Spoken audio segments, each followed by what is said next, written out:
Alors d'abord, première question, est-ce que ce traité est important? Oui, c'est un traité très important, à mon avis le plus important pour le XXIe siècle, parce qu'il va ouvrir d'autres questions sur la question de la responsabilité des États dans les décisions qu'ils prennent. Et là, ça concerne l'armement, donc c'est un domaine sensible, géopolitique, stratégique, extrêmement important. Mais une fois que ce traité a été obtenu, hein, ce qui était le cas pour un vote en avril 2013 et mise en œuvre le 24 décembre 2014, il s'agit maintenant de le mettre en œuvre. Et c'est là où, par rapport à votre deuxième question sur la Libye, où on se rend compte qu'aujourd'hui, la mise en œuvre du traité est extrêmement lâche. Hein, les États respectent leur engagement dans l'article qui dit qu'il faut que ce soit une décision des États, donc ce sont bien les États qui autorisent les exportations pour les États parties, mais il y a énormément de contestations quant à l'évaluation du risque. Hein, et ça, c'est le cœur du traité, c'est les droits de l'homme, le droit international humanitaire. Est-ce que les armes exportées pourraient servir à une grave violation des droits de l'homme? Et quand on regarde les exportations, les dernières exportations d'armes de la France, on peut en douter. Hein. On voit que la France exporte en Arabie Saoudite, exporte au Tchad, exporte en Israël, exporte en Égypte, où il y a de sérieuses questions sur l'usage de ces armes en lien avec le respect des droits de l'homme.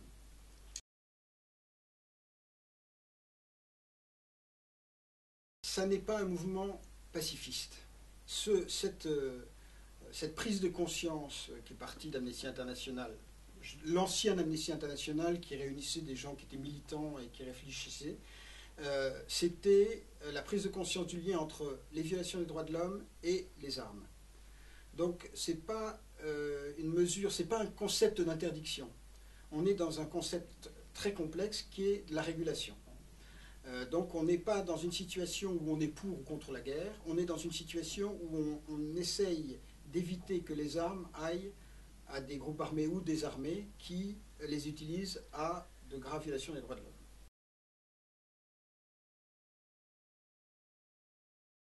La société civile, c'est très intéressant. D'abord, elle est multiple, il n'y en a pas une, elles sont multiples.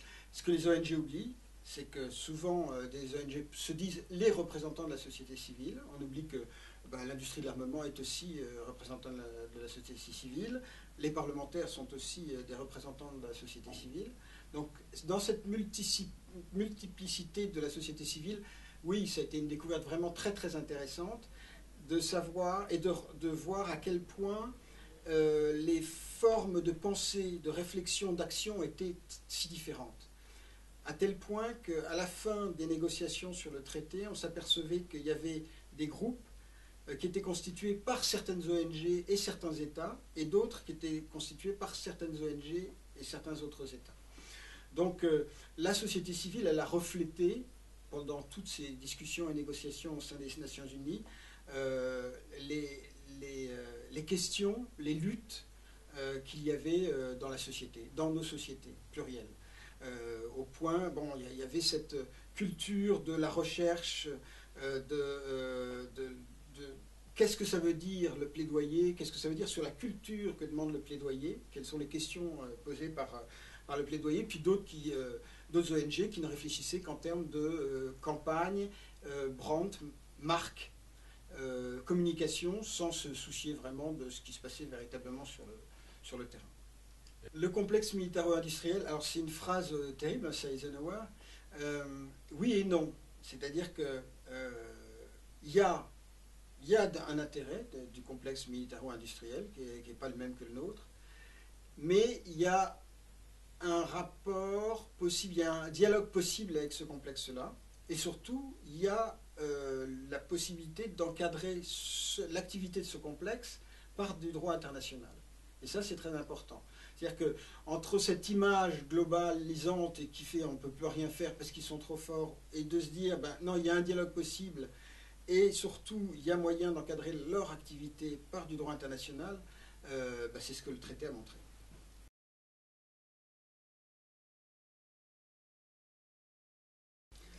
Alors oui, quand on regarde les sommes que représente le commerce des armes sur une année, c'est 80 milliards d'euros, 90, enfin voilà, les estimations ne sont pas toujours très justes, mais 90 milliards d'euros, c'est rien du tout. Par contre, en termes d'impact sur les populations civiles et en termes d'impact géopolitique, géostratégique, c'est énorme. Hein, d'ailleurs, les ministres de la Défense ne sont jamais trompés en disant que la décision d'octroyer une autorisation d'exportation, c'est bien une décision politique. Donc, dans les positions des grands États, alors la Russie, enfin même, je dirais, des membres du Conseil de sécurité, Chine, États-Unis, France, Grande-Bretagne et Russie, oui, il y a des positions qui sont directement tenues par la géostratégie, la géopolitique.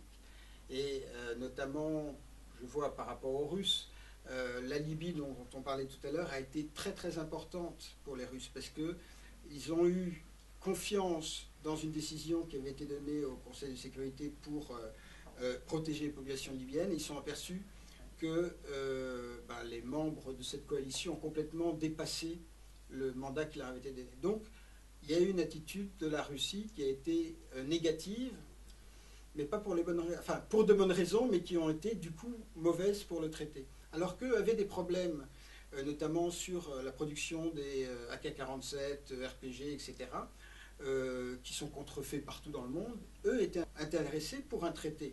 Mais la partie géostratégique, géopolitique, leur faisait penser que derrière ce projet-là, il y avait les intérêts des pays occidentaux.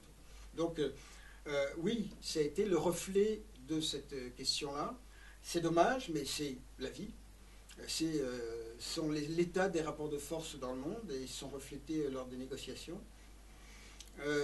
La position de la France, elle a été extrêmement positive, je dirais à partir de 2008 à 2010, 2011. Hein, 2011, au point qu'à un moment donné, elle donnait un petit peu le rythme et les analyses des négociations, des discussions et des négociations. Et puis après, il y a une règle un peu bête qui se fait en France, qui fait qu'un ambassadeur reste 2-3 ans en poste et après change. Et après, le changement de cet ambassadeur, c'est-à-dire qui a joué de la même façon pour les Britanniques, hein, qui à un moment, enfin au début de ce projet, étaient les meneurs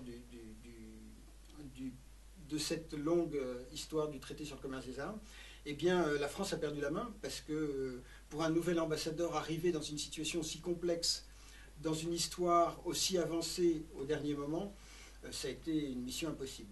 Mais c'est vrai que la France a joué un rôle, même avec l'arrivée du dernier ambassadeur, je dirais qu'il a joué un rôle plutôt positif. Mais elle avait une conscience des enjeux du traité et je dirais un dialogue avec les principaux pays qui étaient engagés dans ce pays, qui était bien plus fort et bien plus engagé dans la première partie des discussions-négociations, et elle l'a perdu pour les négociations, ça c'est certain.